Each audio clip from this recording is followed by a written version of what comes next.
I'm Bob Puzon from GameStop, Senior Vice President of Merchandising, and we're here at the GameStop Expo. So we just had the launch of Destiny, $500 million in its first 24 hours. What does that say about new IP in this age of sequels? John, I would say that innovation is still here. It tells you that people want to play video games, and we're just scratching the surface right now too. We're looking at hardware being connected, and we're looking at all the wonderful things that go along with new IP.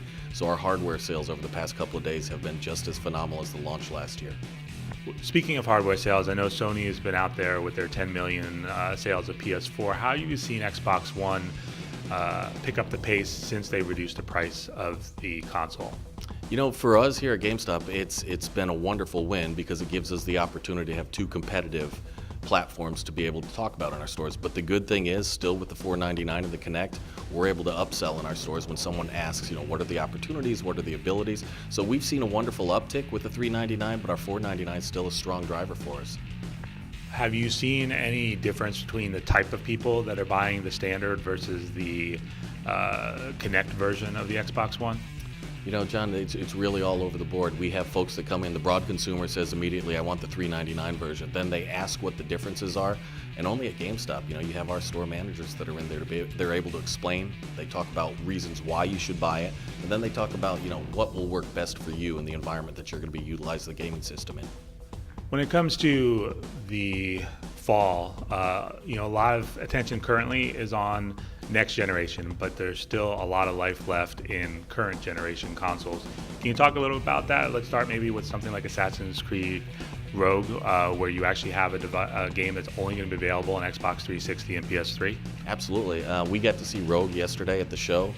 I think that's going to be a wonderful game. The real neat thing is, so before we even talk about Rogue, we looked at Destiny yesterday. The launch patterns that we've seen at 360 is still extremely strong. We said, okay, is everyone going to transition to Xbox One? We've got a lot of folks out there playing 360. We've still got a lot of folks out there with PS3. So it's going to be a big win for us when you have a developer and when you have a publisher that continues to produce something innovative for both platforms. I think they end up winning with their games. When it comes to the current gen, how long of a life cycle do you see something like a 360 or a PS3 having, based on how we saw PS2 will still have life as a console?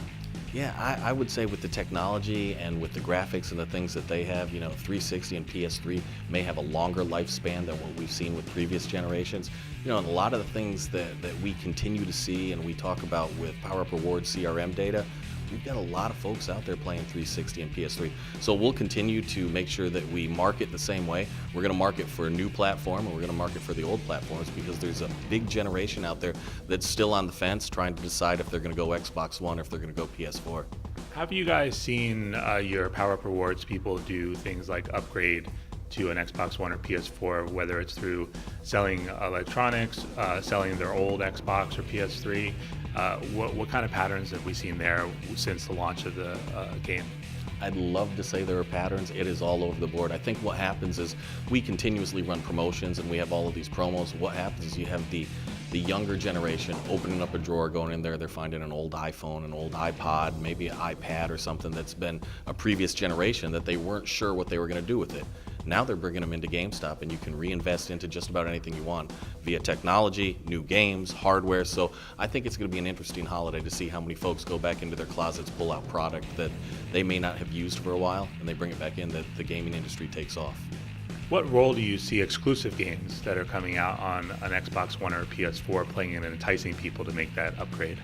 Yeah, I'll tell you, it's very interesting because you have both of the platform holders that are trying to integrate the one-upsman on each one of these releases. But, I'll tell you, the consumer is still, the driver is the platform that they want to play on. The exclusive helps, but I'll tell you, we've had a whole bunch of people that really talk about the different changes. They talk about the things that they're utilizing Connect for. They're talking about Twitch. They're talking about all of the wonderful things that have been added with these new consoles. And I think that's what the driver is. Exclusives really work for us because we're able to talk about them, but it's really the platform that's transitioned and changed a lot of things for us during this generation.